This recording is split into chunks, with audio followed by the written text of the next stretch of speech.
Accountability is one of the hardest parts of leadership. Let me just let that sit for a moment so that our listeners who are jumping in, maybe you just jumped in the car and you pushed play, maybe you're at the gym on a treadmill. We just want to pause here for a second because the conversation today is so incredibly important, but one that I think we very often just kind of gloss over. So let me say that statement again. Accountability is one of the most difficult practices, but necessary practices of leadership. And not because we don't believe in it, but because of what it brings up for us. Most of us hesitate because we're worried about how we'll be perceived. We don't want to be the bad guy. We don't want to come across as controlling or feel like we're policing the people that we actually care about. And underneath that, there's often a deeper concern about how the conversation is going to land. We think about their reactions. We anticipate discomfort. We imagine tension that might follow. And over time, accountability starts to feel less like a leadership responsibility and more like a personal risk. And that's when we begin to delay conversations that we know we need to have. We soften our message and we hope that the issue will just resolve itself. Dear listener, you know who you are if this resonates. Not because the behavior doesn't matter, but because the emotional weight of the conversation starts to outweigh our courage to have them. And slowly, accountability becomes something we brace for, that we avoid, that we circumvent, that we ignore, and miss out on the opportunity to practice one of the most important things of leadership that gives our teams a chance to grow. That's so true. And Eric, you and I, we see this over and over again with leaders that we work with, because leaders who work with us tend to be leaders that really care about their team. Yeah. They care about the direction of their company. They want to create an environment where everybody feels seen, heard, and valued. And somehow for us, accountability, we're afraid is going to jeopardize that for our teams. Yeah. And we know that these conversations need to happen. We know it has never worked out well before when we're like, we'll just let that issue work itself out, right? It pretty much never does. But we're so worried about how our teams are going to perceive us and how the other person is going to react that we pull back. Yeah. We withdraw the feedback. We soften the feedback that we needed to share. Mm-hmm. So help us to dig into this a little bit. When accountability feels personal to us as leaders, what are we doing that is making these moments harder than they need to be? Or what are we missing that we actually need to reframe about accountability? Yeah. So let me just start with kind of some what I think are helpful qualifiers, context. I'm not sure what the right word is here, but just to give our listeners a real sense of why this is so difficult. Mm-hmm. I think most of us have so many data points since we were little children in various contexts where accountability was practiced really poorly. Yeah. Where it was an expression of overbearing dominance, micromanaging, command and control styles of leadership, where accountability felt more like policing than anything else, where accountability was leveraged as a manipulative tactic to hold people down, to step on people's shoulders. We are so familiar with the tensions that rise, the emotions that flare up, the things that are said that really are leave people wounded, injured, sometimes permanently scarred. So I think it's just good at the outset of this conversation to recognize that most of us have not had accountability modeled well, to the point where accountability is like a 4-letter word. Like we just don't want to talk about it. We want to avoid it. We want to use different language. We talk about feedback now, feedback loops, which is great. But the actual concept of accountability is so incredibly important for the health, the vibrancy, the growth, the flourishing both for ourselves and the teams that we lead. Mm-hmm. So we've got to press into this conversation as uncomfortable as it may make us feel. And I want to encourage our listeners at any point, you can pause, take a deep breath.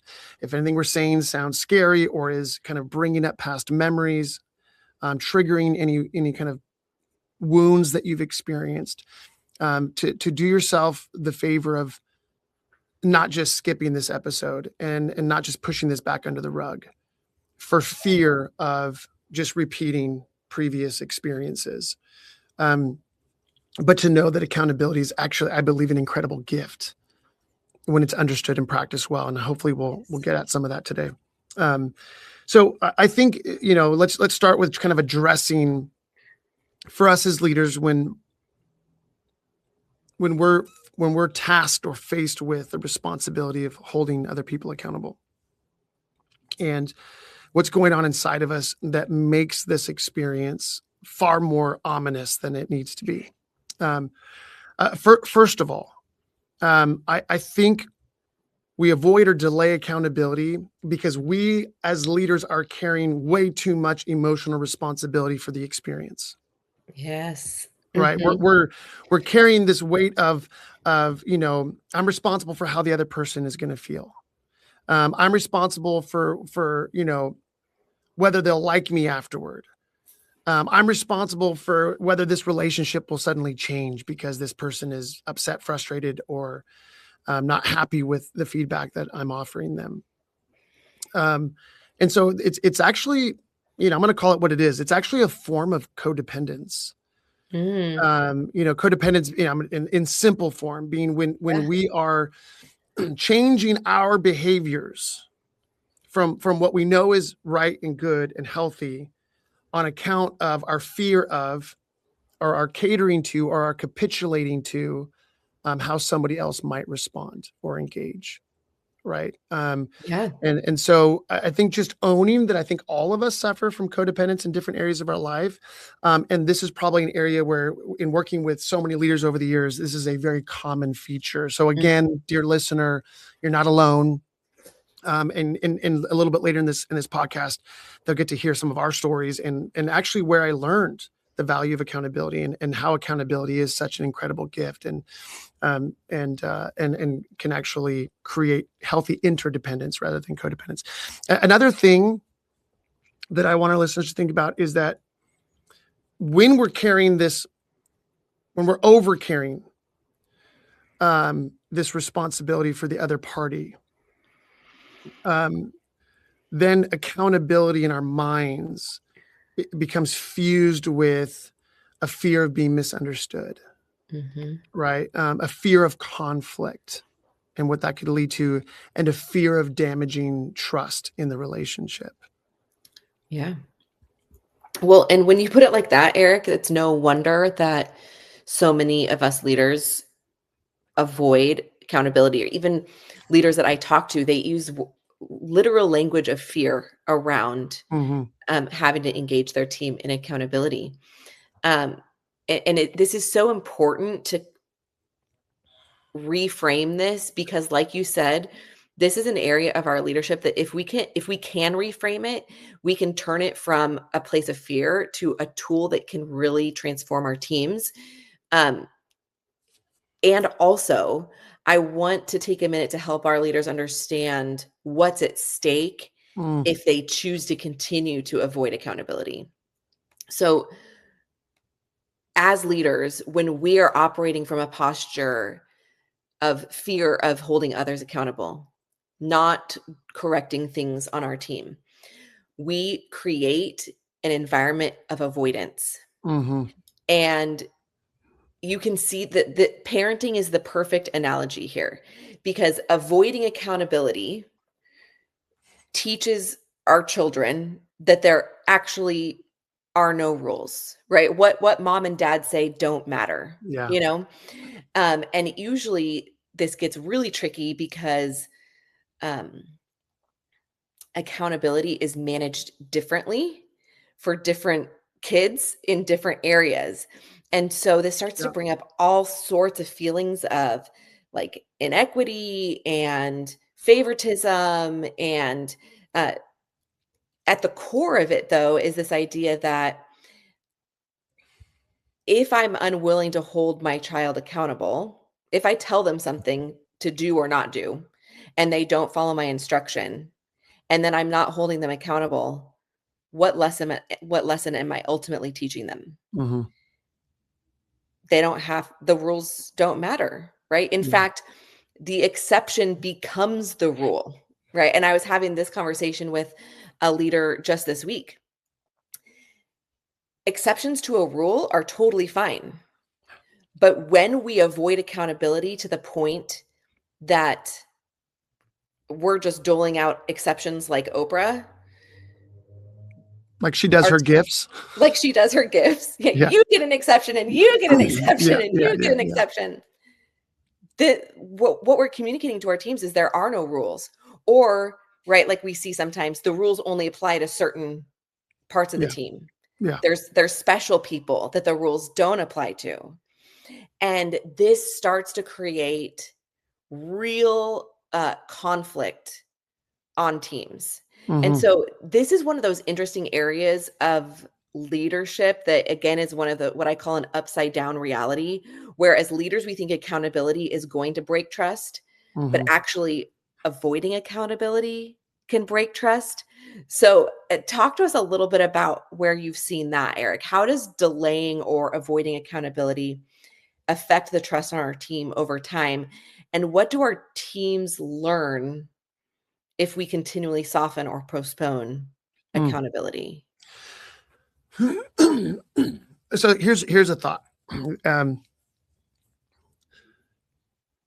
Sometimes we forget that at the very core of the fabric of our culture and society, what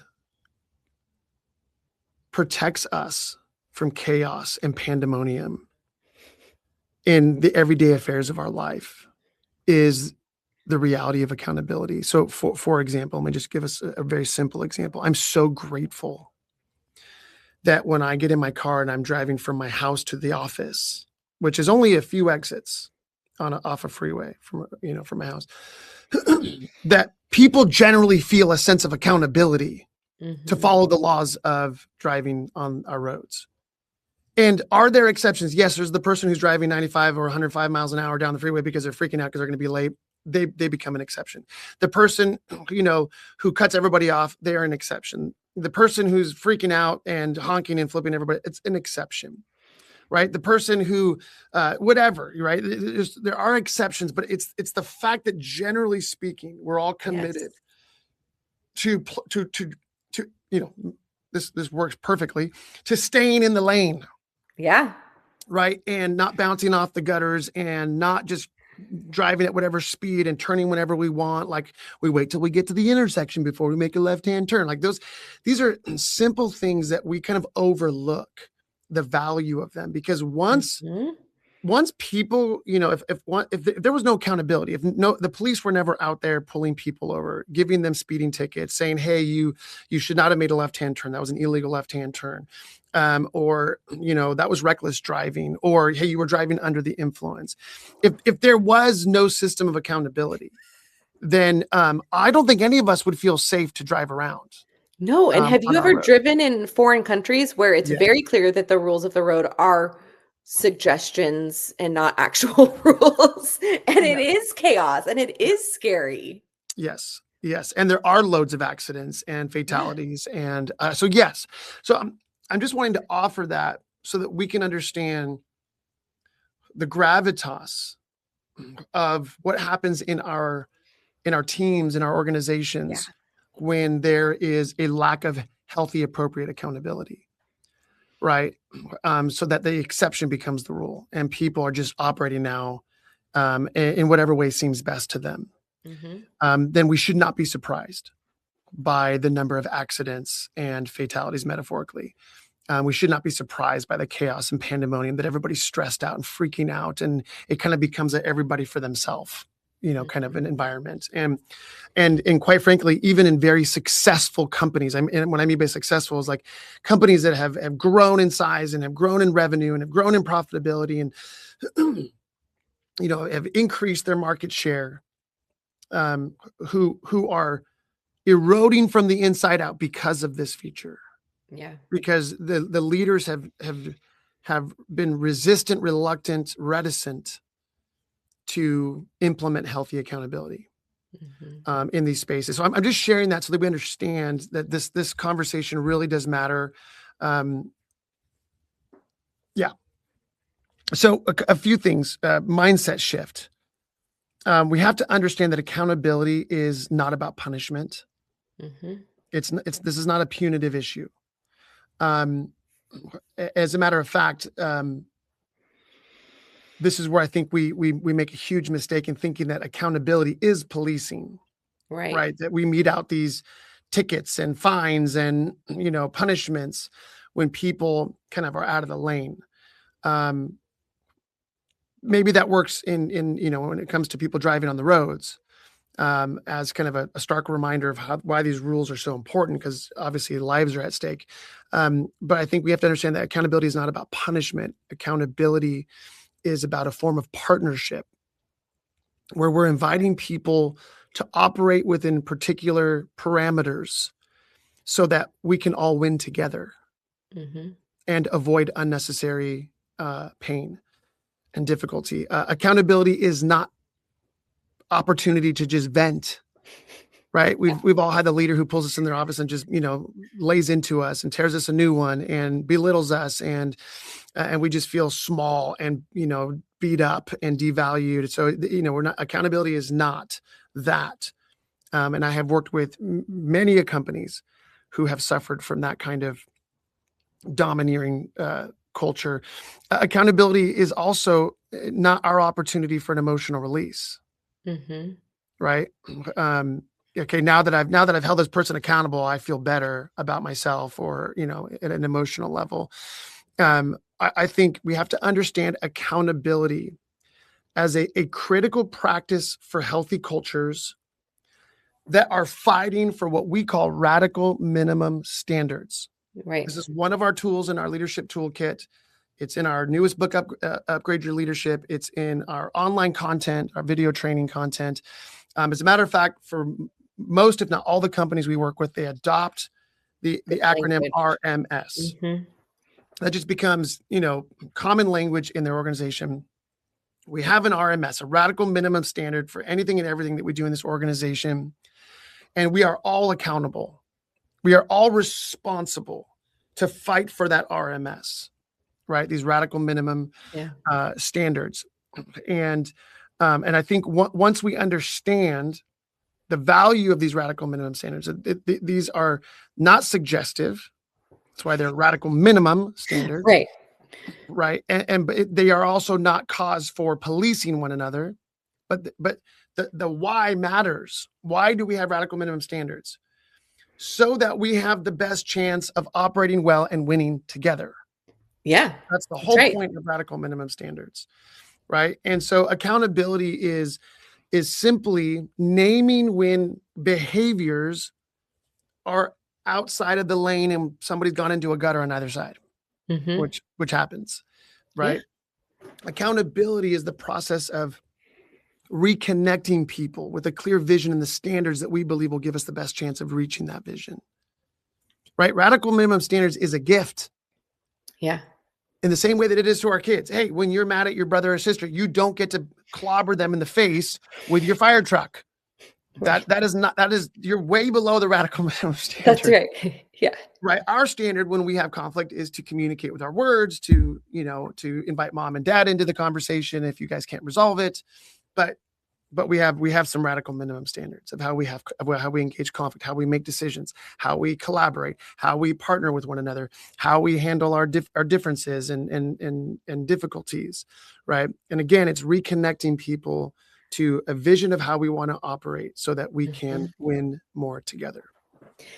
Yes. And if our listeners ever get tired of hearing us say that it all connects back to vision, it all connects back to vision. Having clarity around the vision, this RMS for your organization, and for, frankly, all the different ways that you engage in your organization, the protocols, the processes. When you and your team have clarity and Mhm. have agreed these are our radical minimum standards of Mhm. operating. This is the lane that we are going to commit to operating in. Why? Not because the boss said so, but because we agree that it is going to give us the best chance of achieving the things that we are fighting for together. Yep.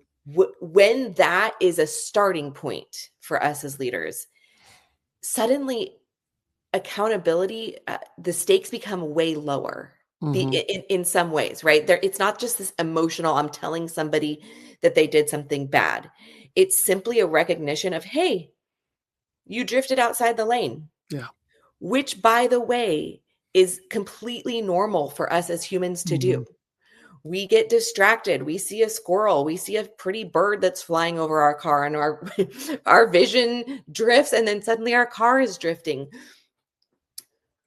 When we recognize that drift is normal and not a character flaw,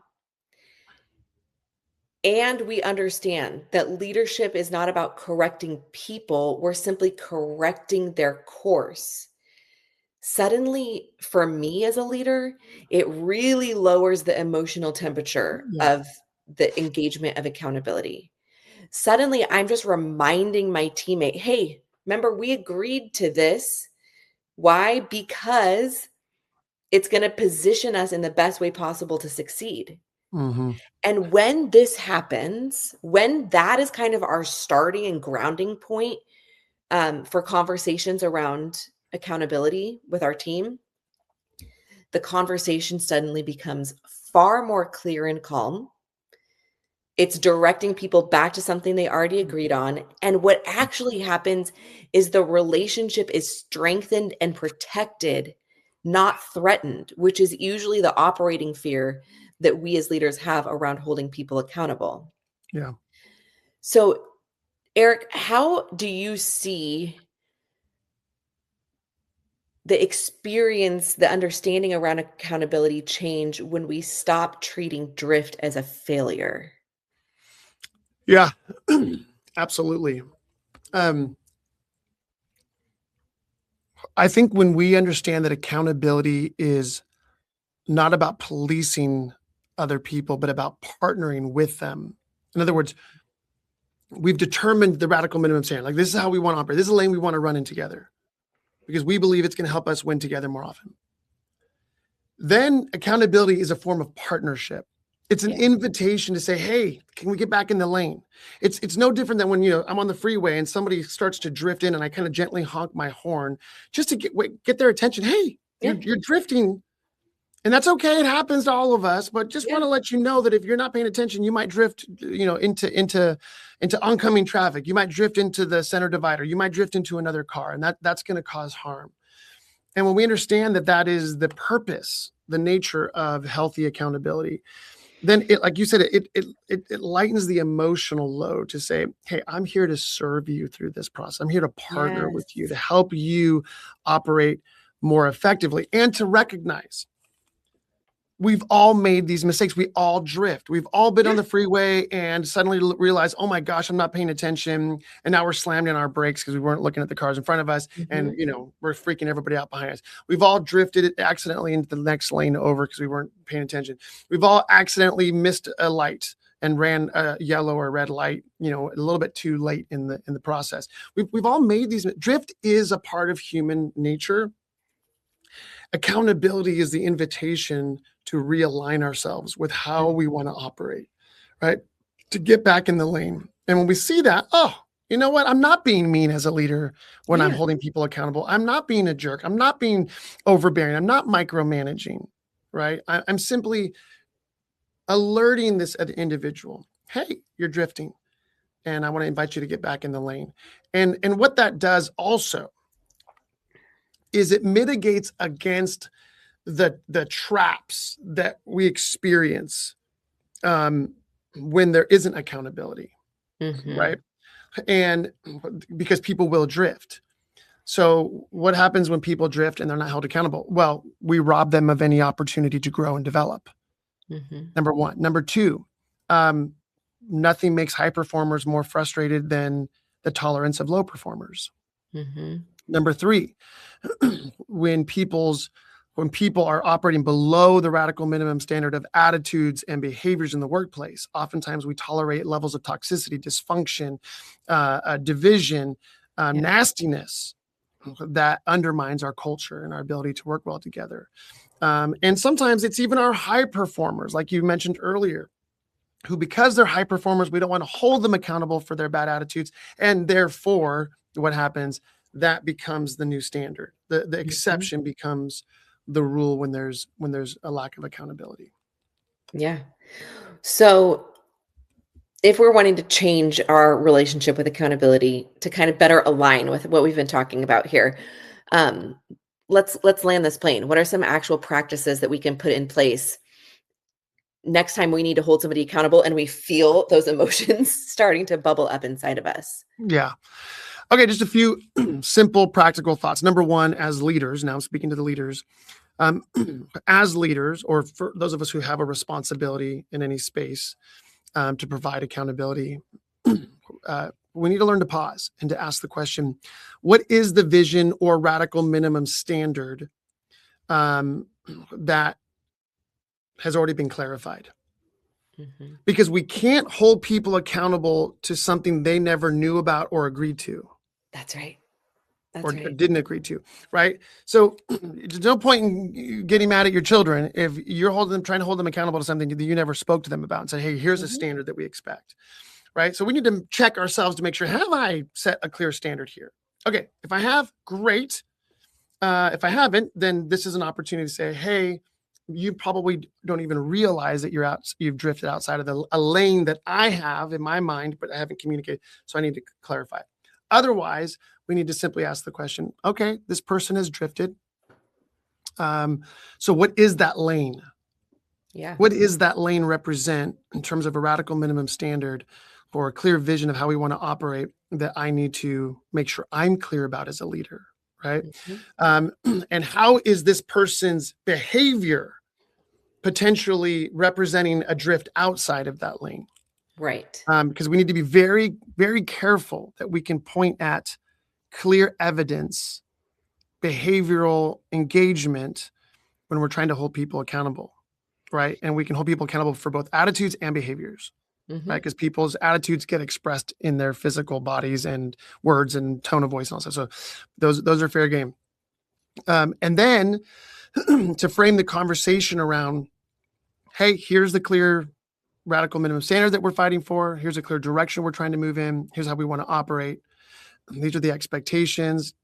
Do you understand? Yes. Can you see how you've drifted outside of that from my perspective? Again, having that conversation, making sure that we're on the same page, and then inviting that person into realignment. Yeah. And again, I'm going to highlight the word, we invite them into realignment because it's a choice they have to make, not something we can make other adults do. That's right. That's part of the freedom. Yeah. We can't drag somebody over the line of the radical minimum standard, but as leaders, we are responsible for giving them every opportunity to get back in alignment. That's right. That's right. And that's part of the freedom for us as leaders, is that we're not trying to correct people. We're correcting the course. We're inviting people. Hey, you're off course. We're going to invite you to make the necessary changes, but you've got to own that responsibility. It's your choice. So I'm not the big bad boss. I'm simply holding you accountable to the same standards that I want to be accountable for. And I'm inviting you to make a decision to get back in the lane. And if you choose not to, that's your choice. If you're unable, that's on you, right? We're going to give you every chance we can, but that's on you. So why this works, Dom, is because, first of all, it removes personal judgment. I'm not here to judge you as a human being. I can only judge your actions, and I'll come back to that in just a moment. Secondly, it reduces the emotional charge for us as leaders, not necessarily for the other party, but for us as leaders, which is super helpful. And it keeps the focus on behavior and outcomes rather than on any personal dynamic. Yeah. And I want to say, reducing the emotional charge for us as leaders will ultimately impact how our teammates are receiving our accountability, how they're receiving the feedback. That's right. So That's right. when we come into a space and we're already all worked up because, oh my gosh, I have to deliver some accountability and have all these feelings about it, versus the calm clarity of, hey, I just want to bring something to your attention. I want to have a conversation around this misalignment and how we can best get you back into alignment. That changes the entire experience, not only for you as the leader, but also for your teammate that you're partnering with. So good. So let's jump into some stories, Eric. Story Where have time. you seen this play out? Well, I'm sure I've shared this story in another episode, but it bears repeating because it's so powerful. This is a story about how I stumbled into my understanding of the power, the importance, and even the practice of accountability. This was many, many years ago. A former mentor / boss called me into their office and very directly challenged my attitudes and behaviors as it related to how I was engaging with some other team members. Mm-hmm. I, then much younger than I am today, became very defensive and self-protective. And I made a lot of excuses and tried to justify why actually I was operating maybe better than he thought, and that it was actually the team's problem. And he would not let me get away with that. And he just kept saying, hey, this is what I'm talking about. These are the behaviors that you've engaged with. This is where I think it's undermining the team's performance. And finally, like my last attempt at self-justification was, listen, boss, you don't know what's in my heart. Like, I'm not trying to harm anybody or be overbearing or whatever. And I'll never forget this. He said, Eric, listen, let me be clear about this. Number one, I don't know what's in your heart. I don't even know if you really know what's in your heart all the time. He said, but I want you to know, I'm only judging you by virtue of your behaviors, your actions. Mm-hmm. And I remember it was like a bomb going off inside of my head, like, whoa. Right? Because I think as human beings, when we're receiving difficult feedback, when we're being held accountable, the temptation, or not the temptation, I think the default is, you're attacking my personhood. You're attacking my identity, my self-worth, my value. And he, in that moment, was making it very clear. I'm not talking about you as a human being. I'm talking about your behaviors. Right. Now, your behaviors are the overflow of who you are as a human being, but I'm not attacking your personhood here, Eric. And I was like, so there was no escape. It was like, okay, I can't argue with my behaviors. He's right. Mm-hmm. He's observing what's going on. And that's pretty factual and pretty accurate. And oh my gosh, what do I do now? So once that kind of last line of self-defense was stripped away, it actually kind of offered me this incredible sense of freedom to be like, oh, you're not judging my humanity. You're just judging my behaviors. And it actually made it easier for me to recognize my inadequate behaviors and then to realize, oh, that's what I need to deal with. Like this isn't a personal slight against my character. Yeah. Right. And my value. This was just him saying, hey, you've drifted and I need you to get back in the lane. That's right. And it's just one of those moments where, like, when you're on the freeway, if somebody gives you a gentle honk because you're drifting into the next lane, you can respond in one of two ways. You can either be like, well, what's your problem, you big jerk? I just drifted a little bit and screw you, and flip them the bird. That's the self-defending, protecting default. Or I can say, oh, hey, thank you. Thank you for alerting me to the fact that I was drifting and could have potentially caused an accident. That's right. Or caused other people harm. Yeah. This is the shift I'm talking about towards seeing accountability as a gift. Mm-hmm. Both for the person who is providing accountability and the person receiving accountability. And again, for all of our listeners, if through our whole life, we're going to be in both positions at different times. And so we need to understand this kind of the gift nature of accountability. And what that did for me was set me free to say, okay, what about my attitudes and behaviors as I'm engaging with those team members is unhelpful? And as we've talked about so many times on this podcast, I was so grateful that at that point in my journey, I had already learned that I get to choose the attitudes and behaviors I show up with. I don't get to blame anybody else. And so I just began to say, okay, well, what are the attitudes and behaviors I want to show up to those difficult meetings with that will reflect more of the lane that I want to be in, that they want to be in, that everybody wants to be in, so that we can win more often together. And again, that just changed my view of accountability. I was so grateful for that mentor who taught me that by his example. He didn't explain what was going on, but I kind of understood it after the fact. But just introducing me to a whole different way of understanding. And it was actually that practice of accountability that he employed with me that probably created over and over and over during those years that I was under their leadership, the greatest opportunity for my own personal transformation, but Yeah. also set me up to be the kind of leader who can do that for others. Wow. Yeah, I love that. That's a significant reframe. I have a client recently who experienced their own reframe around accountability. We've been working with them for a few months now, and this frustration around people not behaving according to vision and values of the organization in big and small ways kept coming up, kept coming up. And as we dug into this, what actually became clear is that this leader was operating out of fear, Mhm. which, just to pause there, if you're a leader operating out of fear, you are creating all sorts of unhelpful ripples in your Mhm. organization. But this person's fear was specifically around delivering hard feedback, holding people accountable. And we had to do the work of first understanding what we already talked about. Do they know what the standard is? Have they then Mm. agreed to operate according to that standard? If not, then that's the work we have to do first. But her real work was reorienting this fear around accountability, holding people accountable, the relational damage that it might do because of her own Mhm. experiences with accountability in Yeah. her life. And then helping that leader to understand how the lack of accountability she was offering in some spheres was trickling, kind of just seeping into the organization as a whole. Um, that reframe for her has really committed her to doing the work of clarifying vision and values, strengthening that RMS, the radical minimum standard, and then engaging in the hard conversations.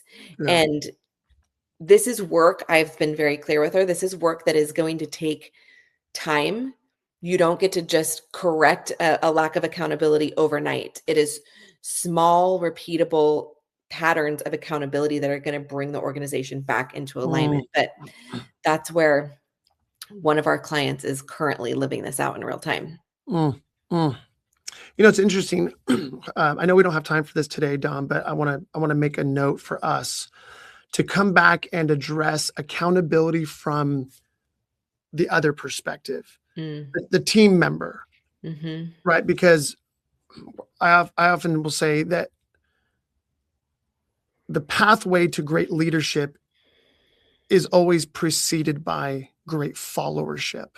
mm, mhm, And as members of teams, how is it that we can view accountability and engage it in a way that actually gives us the greatest chance to benefit from it, mhm. even when our leaders don't always provide it perfectly?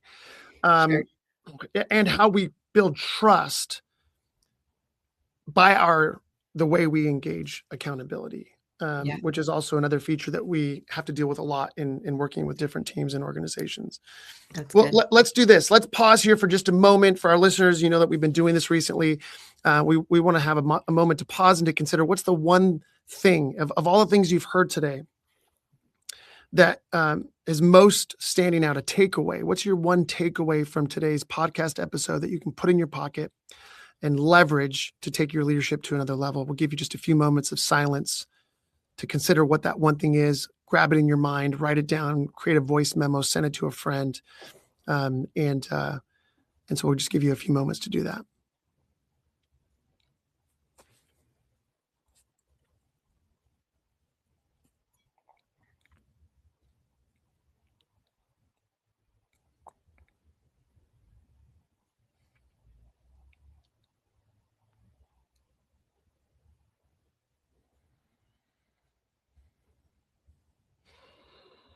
Dear listeners, we love you. We appreciate you giving us your time today. If today's episode helped you to see how you've been avoiding offering accountability or these difficult conversations, we want you to know that you're in good company. We're all on this journey together. And because accountability isn't about being the bad guy, it's about helping people get back into the lane that sets others up to succeed. Yes.